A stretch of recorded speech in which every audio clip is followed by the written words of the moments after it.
모세는 동족이 고통을 당하는 오늘 현장을 보았습니다. 그러나 동족을 도울 수 있는 능력은 아직 갖추지 못했죠.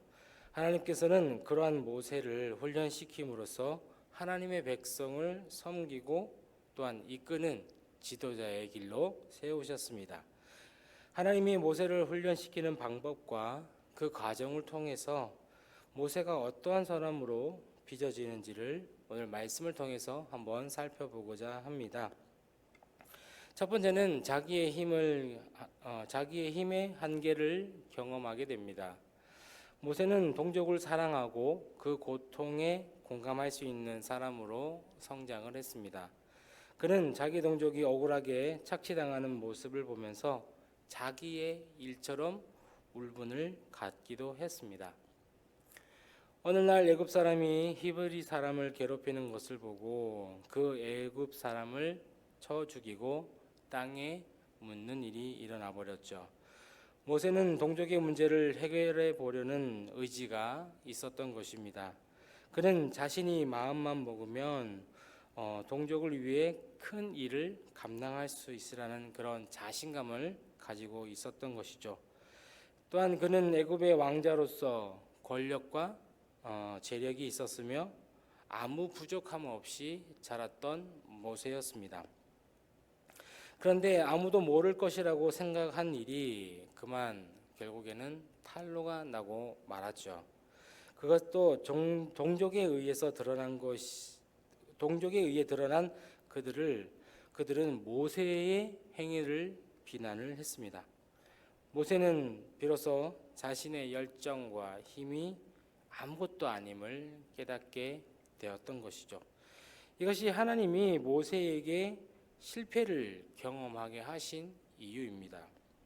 모세는 아무리 동족을 위해 위대한 비전을 품었다고 할지라도 그것을 이룰 수 있는 힘이 자기에게는 있지 않다는 것을 깨닫게 되었던 거죠.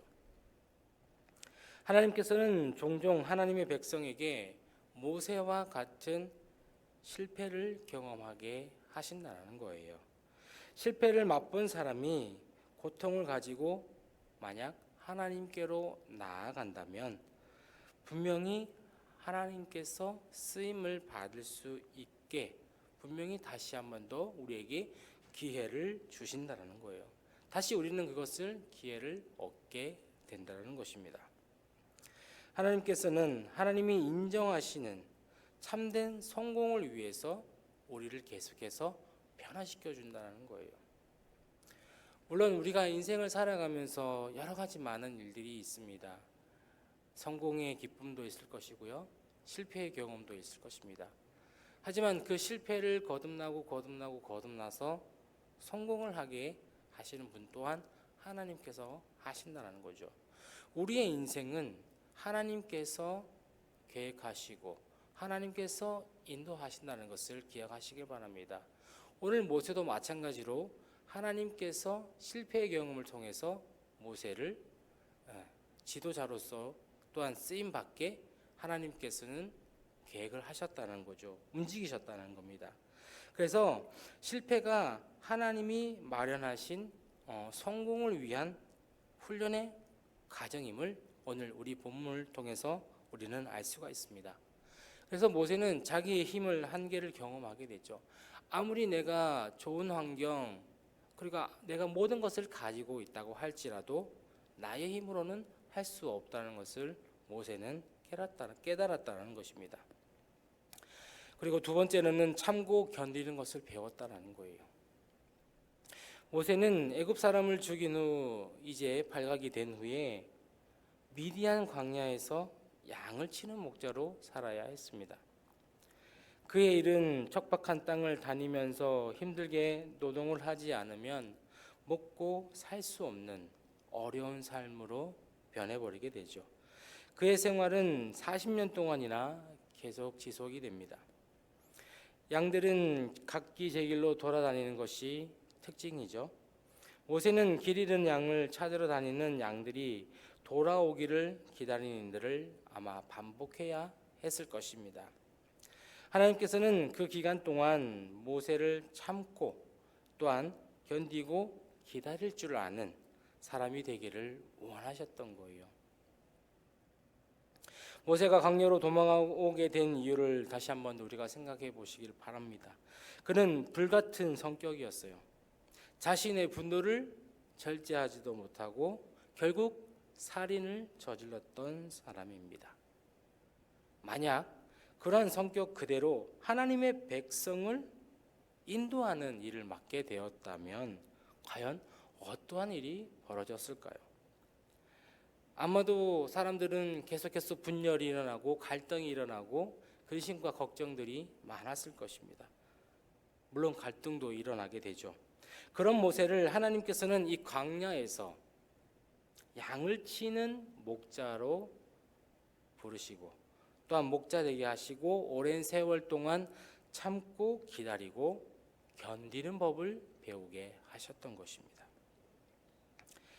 이후에 모세는 양과 같은 이스라엘 백성을 광야에서 인도하게 되죠.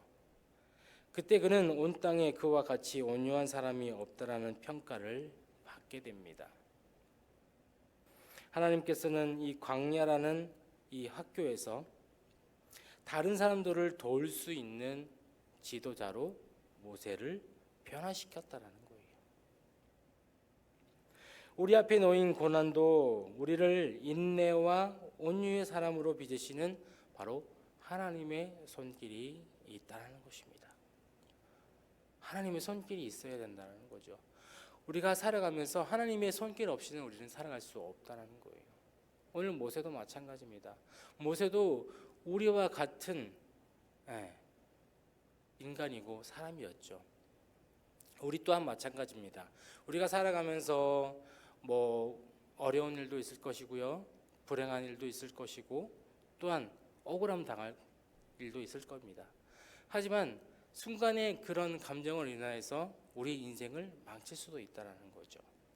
하지만 하나님께서는 그런 모세를 통하여서 기다리고 또한 선지자로서 지도자로서의 모습을 갖춰가시기 위해서 하나님께서는 또한 그 길도 인도하셨던 것입니다.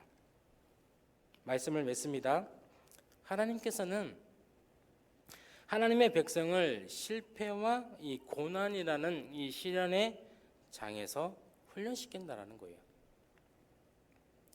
그러니까 오늘 이 모세를 보게 되면 하나님께서 훈련시키는 거예요.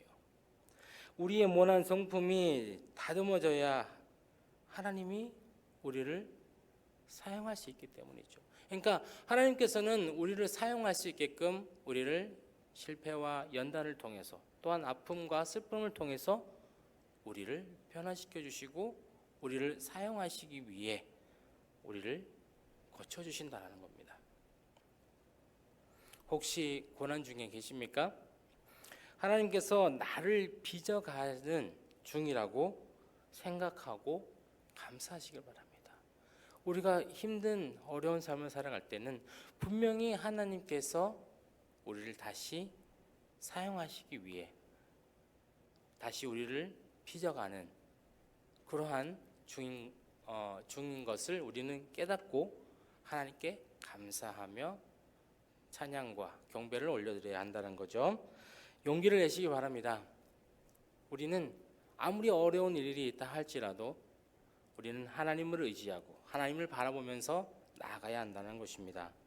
하나님이 한계를 깨닫게 하시고 또한 성품을 다듬어서 또한 하나님의 영광을 위해 또한 우리를 복되게 사용하실 거라는 것을 기억하시기를 바랍니다. 오늘 이 말씀을 통해서 하나님께서는 우리를 훈련시킨다는 것을 기억하시길 바라요. 하나님은 실패와 고난을 통해서 우리를 훈련시킨다는 것, 이것이 오늘 말씀의 가장 큰 핵심인 것입니다. 모세를 통하여서 훈련을 시켜서 지도자로서 모습을 하나님께서 변화시켰듯이 우리 또한 마찬가지 모세와 같이 하나님께서는 우리를 사용하신다는 것, 훈련시킨다는 것, 나에게 힘든 일이 있을 때는 하나님께서는 분명히 훈련시킨다는 것을 한 번 더 생각하시면서 하나님의 은혜 가운데 또한 하나님께서 주시는 복 가운데 더욱더 은혜 충만한 삶을 살아가는 우리 귀한 모든 성님 되시기를 축복합니다. 그래서 우리는 걱정할 필요가 없다라는 거예요. 하나님께서 우리를 지켜주신다라는 겁니다. 하나님이 우리와 함께 하신다라는 거예요. 이것이 정말 참된 그리스도인을 살아갈 때에 가장 큰 하나님의 사랑을 통해서 우리는 더욱더 하나님 앞에 달려나갈 수 있다는 거죠.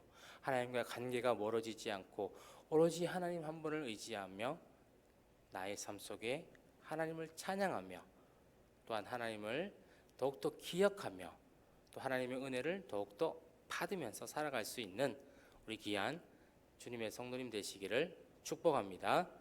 기도하겠습니다.